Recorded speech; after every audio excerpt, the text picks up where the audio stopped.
नमस्कार दोस्तों। आज हिंदुस्तान के अंदर विश्वसनीयता सबसे बड़ा संकट है। संकट इसलिए क्योंकि विश्वसनीयता है ही नहीं। किस पर हम यकीन करें? इस देश के लोकतंत्र को, संवैधानिक लोकतंत्र को जब बनाया गया था तो इस देश की व्यवस्थाओं पर यकीन था। राष्ट्रपति पर हम विश्वास करते थे, उपराष्ट्रपति पर करते थे, स्पीकर पर करते थे, प्रधानमंत्री पर करते थे, देश के गृह मंत्री पर करते थे और तमाम मंत्रियों पे करते थे, संसद पर करते थे, अदालतों पे करते थे, तमाम तरह की संस्थाओं पर करते थे और नागरिकों पर यकीन। पाकिस्तान से जो लोग आए हैं उनके पुरखों से पूछिएगा कि वो बताएंगे कि वो आते थे और जाके ऑफिसर को बता देते थे मेरी इतनी जमीन थी, इतना वो था, इतना वो था, उस ढंग से उन्हें कंपनसेट करके चीजें मिल जाती थी। कोई सबूत नहीं मांगे जाते थे, कागज नहीं मांगे जाते थे, इतना यकीन किया जाता। आज प्रधानमंत्री बोल रहे हैं, मंत्री बोल रहे हैं, तमाम सारे और पदाधिकारी बोल रहे हैं, अदालतें बोल रही हैं और पता ही नहीं चलता है कि किस पे यकीन करें और किस पे ना करें। जी हाँ, यह संकट भी है और यह देश के लिए डर भी है, क्योंकि जब विश्वसनीयता खो देती है तो अराजकता पैदा। आज मीडिया जिसपे हम सोचते थे जब कोई गलत करेगा तो सवाल उठाएगा, घेरेगा, वो सबसे ज्यादा अविश्वसनीय हो चुका है। वो इस खेमे में बढ़ चुका है कि वो इसका है या उसका है। जी हाँ, यही है। इसी पर मेरी पूरी आज की बात है कि मल्लिकार्जुन खड़गे ने एक बात कही, बहुत बड़ी बात कही कल। उन्होंने कहा कि जो भी पार्टियां हैं वो अपनी यदि घोषणाएं करती हैं, सरकारें अपनी घोषणाएं करती हैं तो अपनी गारंटियां, घोषणाएं उन्हें इस आधार पर करनी चाहिए कि वो उसे पूरा कर सके, उसके वित्तीय संसाधन जो है समेट सके और बहुत सी चीजें करें। यदि नहीं कर सकते और उससे देश को नुकसान होता है, राज्य को नुकसान होता है, तो नहीं करनी चाहिए। इतनी आदर्शपूर्ण बात कही कि निश्चित रूप से अपने आप में बड़ी थी। क्यों? क्योंकि आज देश का संकट यही है कि तमाम घोषणाएं होती हैं और पूरी अर्थव्यवस्था चौपट हो जाती है। तो तत्काल हमारे देश के प्रधानमंत्री, जो प्रधानमंत्री कम है, भारतीय जनता पार्टी के कार्यकर्ता अधिक हैं और वो कार्यकर्ता से भी ज्यादा भारतीय जनता पार्टी के झूठ बोलने वाले प्रवक्ता अधिक। तो वो तत्काल कांग्रेस की सरकारों को घेर के कहते हैं कि उन्होंने गारंटियां दी थी, पूरी हुई कि नहीं हुई। तो साहब, कांग्रेस ने 5 गारंटियां दी थी जिस कर्नाटक में, वो 5 की 5 फुलफिल की। और पिछले साल, अभी पूरा साल भी नहीं हुआ और आप ये समझिए पिछले साल जो सरकार बनी तेलंगाना में, उस सरकार ने अपनी गारंटियों में से बहुत बड़ी संख्या पूरी कर दी। उसको लेकर के वहां के मुख्यमंत्री रेवंत रेड्डी ने पूरा पूरा दिया कि 7 दिसंबर 2023 को हमारी सरकार बनी थी और उसके बाद में हमने शपथ लेते ही जो दिया था, 2 दिन के भीतर तेलंगाना सरकार ने अपनी पहली और दूसरी गारंटी पूरी कर दी और उसके बाद में फिर तीसरी गारंटी पूरी कर दी। फिर 11 महीने के अंदर ही सरकार ने किसानों का कर्ज माफी का काम किया और इसके बाद में इसी 11 महीने के भीतर 50,000 लोगों को पक्की नौकरियां भी दे दी, यानी भर्तियां भी कर दी। तो अब बताइए, जब इस स्पीड में हो रहा हो तो हम अपने 5 साल में कितना कुछ कर गुजरेंगे, यह सोचिए। हिमाचल प्रदेश की सरकार जो आज है कांग्रेस की, तो कांग्रेस ने वहां 10 गारंटियां दी। 2 बार वहां पर प्राकृतिक आपदा आई, इतनी बड़ी आपदा आई, लेकिन केंद्र सरकार ने 1 रुपए की मदद नहीं, राष्ट्रीय आपदा नहीं घोषित किया। और कोई पैकेज नहीं दिया। बिहार को पैकेज दे देंगे, आंध्र प्रदेश को दे देंगे, लेकिन उसे नहीं देंगे। क्यों? क्योंकि कांग्रेस को क्रेडिट जाएगा। लेकिन कांग्रेस ने, वहां के मुख्यमंत्री ने, वहां के मंत्रियों ने अपने घर का सब कुछ दे करके, अपनी जोड़ी हुई संपत्तियां दे करके राज्य को बचाने का काम किया। जब यह किया हो तो निश्चित रूप से, और उसके बाद भी 10 में से 5 गारंटियां पूरी तरीके से पूरी कर दी, बाकी 5 गारंटियों को पूरा करने की दिशा में काम कर रही, लेकिन साहब बदनाम करना है। तो 3 जगह सरकारें हैं, तीनों ने वायदे पूरे किए। इसके पहले आप याद करिए, छत्तीसगढ़ में सरकार थी, वहां भी पूरे किए थे, मध्य प्रदेश में भी किए थे और राजस्थान में भी किए थे। तो जिन्होंने इतने वायदे पूरे किए हों, उनके बारे में यदि इस तरह की बातें होंगी तो निश्चित रूप से दुखद है। बहरहाल बात छोड़ी, अब आगे आता हूं। तो ये सरकार करती क्या है, नरेंद्र मोदी की विश्वसनीयता क्या है, इसी पे आ जाता है। और इसकी स्थिति यदि आप देखें तो स्थिति यह है कि नरेंद्र मोदी सरकार आज सबसे ज्यादा विश्वसनीयता के संकट से वो हो रही। रुपए के लिए नरेंद्र मोदी कहा करते थे, आज रुपया 84 रुपए 11 पैसे का $1 हो गया। इस दशा में ला करके खड़ा कर दिया है। तो रुपया लगातार डॉलर के मुकाबले नीचे और नीचे और नीचे होता जा रहा है।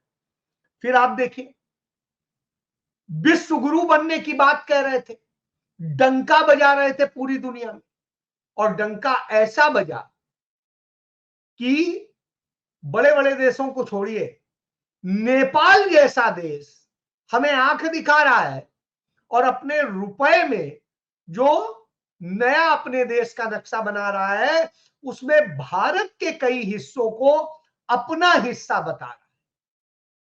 वही खेल करने लगा जो चाइना करता है। इसके बाद अमेरिका ने हमारे देश में, हमारे देश के गृह मंत्री और तमाम लोगों के खिलाफ, राष्ट्रीय सुरक्षा सलाहकार के खिलाफ किस तरीके के सबूत पेश किए हैं, वहां पे अपराध में शामिल होने के किए हैं। और यही नहीं, अजीत डोभाल समेत हमारे देश के एक डिप्लोमेट के खिलाफ उन्होंने वारंट जारी कर दिया है।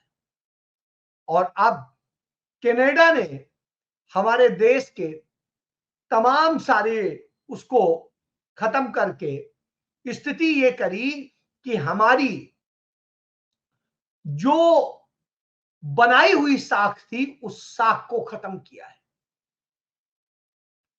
कनाडा ने भारत के गृह मंत्री समेत तमाम सारे राजनेताओं को चिन्हित किया कि ये अपराधी हैं, और यही कहते हुए भारत को दुनिया के उन खतरनाक देशों की सूची में डाल दिया जिनमें पढ़ना किसी भी देश के लिए दागदार होता है।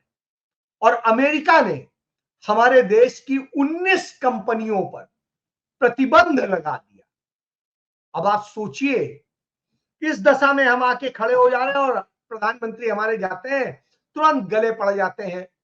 लेकिन हालत यह हो रही, और इसके बाद स्थिति ये हो रही है, लगातार हो रही है कि भरोसा तोड़ने का काम करते हैं। तो इसको लेके मल्लिकार्जुन खड़गे कहते हैं, मोदी जी भरोसा तोड़ने वालों के भी सरदार, उनके सैकड़ों झूठ आप लोग देख चुके हैं। आप कैसे देखे हैं आप खुद जानते हैं कि कितने वायदे किए थे 2014 में, पूरे हुए नहीं हुए। तो मल्लिकार्जुन खड़गे ने कहा उन पर, और वो ले जाते हैं कहीं और। इसके बाद 2019 में वायदे किए थे और 2024 में भी किए। क्या हुआ है? रोजगार और दूसरी कोई चीज तो सामने नहीं। तो यह अपने आप में दिखाती है क्या है। और फिर कहते थे बहुत हुई महंगाई की मार, अब की बार मोदी सरकार। तो हालत क्या है कि जो 8 रुपए किलो आलू होता था 2014 में, वो आलू आज 35 रुपए किलो बिक रहा है। जो टमाटर ₹6 किलो होता था वो आज 80 से 100 रुपए किलो में बिक रहा है। जो चावल, सबसे सस्ते वाले चावल की बात करें, जो चावल 14 रुपए किलो होता था वो चावल आज 50 से 60 रुपए किलो बिक रहा है। और जो प्याज उस समय 10 रुपए किलो था वो प्याज 70 रुपए किलो बिक रहा है। और जो दूध 15 रुपए लीटर था वो दूध आज 70 रुपए लीटर बिक रहा है। और इसके बाद में जो कुकिंग गैस उस समय 405 रुपए की थी वो आज 950 रुपए में बिक रही है। और जो पेट्रोल 68 रुपए में था वो अब 104 रुपए में बिक रहा है। लेकिन फिर भी कहा जाएगा साहब मोदी जी तो जो है पता नहीं कौन सा भारत बना दिए। यह भारत बना दिया है कि भारत की सबसे विश्वसनीय रोजगार देने वाली, सम्मानित रोजगार देने वाली यूपीएससी, जिससे आईएएस, आईपीएस, आईएफएस और तमाम ऑफिसर्स निकलते हैं सिविल सर्विसेज के, उसमें कैसे धांधली हो रही है, फर्जी सर्टिफिकेट से किस तरीके से तमाम आईएएस बनाए जा रहे हैं, दूसरे और सर्विसेज में लिए जा रहे हैं। तो आप यह समझिए इनसे आप क्या इंसाफ की उम्मीद करेंगे जो फर्जी वाले से आए। उदाहरण दे देता हूं कुछ। अभी हाल के दिनों में यूपीएससी के चेयरमैन मनोज सोनी, जो खुद नरेंद्र मोदी के खास थे, उन्होंने अपना इस्तीफा देके भाग गए कि इतनी धांधली हमसे कराई जा रही, कल के दिन कोई दूसरी सरकार आई तो हम फंसेंगे। चूंकि चुनाव हो रहा था, लग रहा था कि विपक्ष सरकार बना लेगा, तो उन्हें लगा कि हम फंस जाएंगे, इसलिए वो इस्तीफा देके भाग। वो यूपीएससी में क्यों भागे, इसमें कुछ उदाहरण दे देता हूं। कि घोटाले में एक आसिमा गोयल करके सिविल सर्विसेज में, उन्होंने अपने आप को फर्जी तरीके से ईडब्ल्यूएस में दिखाया, फर्जी सर्टिफिकेट बनवाया और उस सर्टिफिकेट के बदौलत उन्होंने अपना अपॉइंटमेंट लिया। उसके बाद में आप देखिए उनके परीक्षा पास होने के बाद में सारी चीजें सामने आई, डीओपीटी ने उनके उसको रद्द किया, सर्टिफिकेट को खारिज कर दिया हाई कोर्ट ने के जांच के बाद। और इसके बाद में फिर उन्होंने उसी सर्टिफिकेट के, फर्जी सर्टिफिकेट के बूते अपना प्रमोशन ले लिया। अब आप सोचिए यह होता है तो यह एक केस। एक अमोल 8वें थे, उन्होंने किस तरीके से फर्जी विकलांगता का प्रमाण पत्र बनाया और उस प्रमाण पत्र के बूते उन्होंने किस तरीके से यूपीएससी में जगह हासिल की, यूएन सर्विस में चोटिल हुए, और इस तरह से करके वो अपने आप को वो भी करते हैं। इसके बाद में शिव नारायण शर्मा, ये पहले आईआरएस और फिर आईपीएस के पद पर रह चुके हैं। शर्मा ने ईडब्ल्यूएस कोटे का किस तरीके से दुरुपयोग किया और रह के कैसे कैसे करके उसमें आए। इसके बाद में अक्षय रंजू उमेश, वे भी 2020 में आईआरएस अधिकारी है, 2023 में फिर से ईडब्ल्यूएस सर्टिफिकेट के आधार पर परीक्षा दी।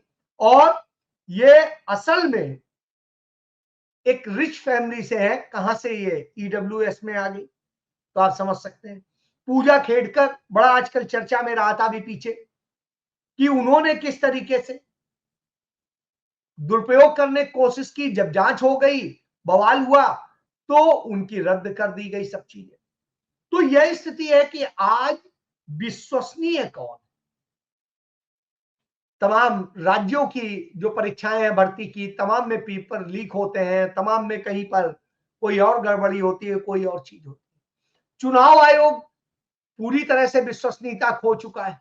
उसने जो जवाब दिया, वह जवाब जो कांग्रेस को दिया, वह जवाब असल में आयोग ने सिर्फ अपने आप को क्लीन चिट देने के लिए एक झूठा जवाब दिया। उसने 1600 से अधिक पेज का जो जवाब दिया, उसमें ईवीएम 99% कैसे चार्ज रह गई, इसका जवाब ही उसके पास नहीं था। तो आप इससे समझ सकते हैं कि झूठ और नफरत के बूते सिर्फ, इसीलिए झूठ और नफरत फैलाई जाती है, क्योंकि जब हमारे पास कोई साधन नहीं होता, कोई चीज नहीं होती, तो हम यही करते हैं। वही कर रही है। और उससे बचने के लिए कभी धर्म का लबादा ओढ़ेंगे, कभी झूठ बोलेंगे, कभी कुछ और चीज करेंगे, और ये ड्रामे चलते हैं।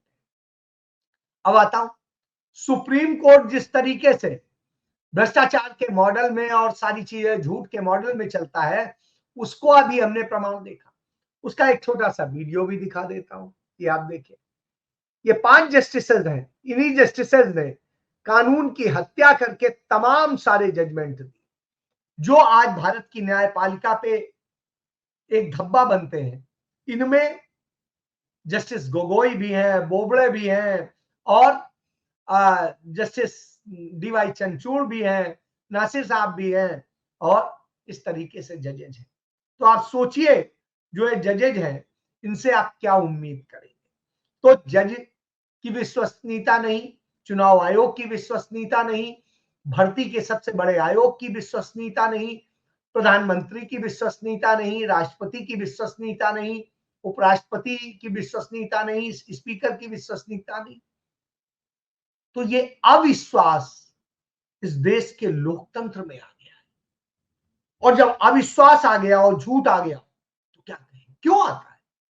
प्रधानमंत्री बार बार वाराणसी जाते थे, मां गंगा ने मुझे बुलाया है, और वही गंगा सबसे ज्यादा गंदी नरेंद्र मोदी के शासनकाल में हुई। और किस तरीके से 226 ml मलमूत्र उसमें सीधे जा रहा है, 226 ml। ये वाराणसी में हो रहा है, वाराणसी के घाट पर हो रहा है। तो आप सोचिए कि किस दशा में लाके खड़ा कर दिया। और जब यह खड़ा कर दिया हो, तो आप समझ जाइए कि इस देश को कहां पे ला दिया। लाल बहादुर शास्त्री ने एक बड़ी बात कही थी कि सच्चा लोकतंत्र या स्वराज तभी कभी भी असत्य और हिंसक साधनों से नहीं आ सकती, लेकिन यह सरकार असत्य और हिंसक साधनों का ही इस्तेमाल करती और उसके बूते आती है, और अपनी तुलना कभी पंडित नेहरू से करेंगे, कभी इंदिरा से करेंगे, कभी किसी से करेंगे, लेकिन असलियत में ये किसी के भी बराबर नहीं खड़े। तो इंदिरा जैसा सादगी वाला, सच्चा और देश के लिए शहीद हो जाने वाला और कोई तो उदाहरण नहीं है। उदाहरण देखिए, ये प्रधानमंत्री होते थे, और आज का प्रधानमंत्री फैंसी प्रधानमंत्री। तो आप फैंसी प्रधानमंत्रियों का आनंद लीजिए, खुश हो जाइए, और अपने बच्चों को बर्बाद करिए। क्या बनाएंगे, इसका एक उदाहरण दिखा देता हूं। आज नफरत में आप अपने बच्चों को ये बना, तो अब आप समझिए, कांग्रेस में आपका बच्चा यूं बन रहा था और बीजेपी में यह बन रहा। तो यह इस बात का सबूत है कि इस देश में लोकतंत्र को कलंकित कर दिया गया है और विश्वसनीयता खत्म। मीडिया में तो 24 घंटे झूठ चलता है, कहेगा कोई कुछ, दिखाएंगे कुछ, बताएंगे कुछ, प्रिडिक्ट कुछ करेंगे, और यह खेल जब चल रहा हो तो निश्चित रूप से दुख। और आज वही हो, इसलिए आज लोकतंत्र भी खतरे में है, आपका जीवन भी खतरे में है। और इन्हीं सब को लेकर राहुल गांधी आपको सच बताने की कोशिश करते हैं, ये समझाने की कोशिश करते हैं कि आप उस रास्ते पर चलिए, और इनसे लड़ने का एक ही समाधान है, पूरी ताकत के साथ घर से निकलिए और वोट कीजिए। आप जब घर में बैठे रहते हैं, वोट करने नहीं जाते हैं, और इनके वोटर पूरे निकल आते हैं, तो ये जीत जाते हैं। कुछ बेईमानी करते हैं, कुछ और करते हैं। तो आप यदि अपना सिर्फ योगदान दे दें, तो इस देश में लोकतंत्र भी बचेगा, विश्वसनीयता भी बचेगी, और आपका, आपके बच्चों का भविष्य भी बचेगा। सोचना आपको है, करना। हमने आपको राह भी बताई, हमने बताया कि कैसे आप सच के साथ चलिए। अब फैसला तो आप ही को करना है। तो जय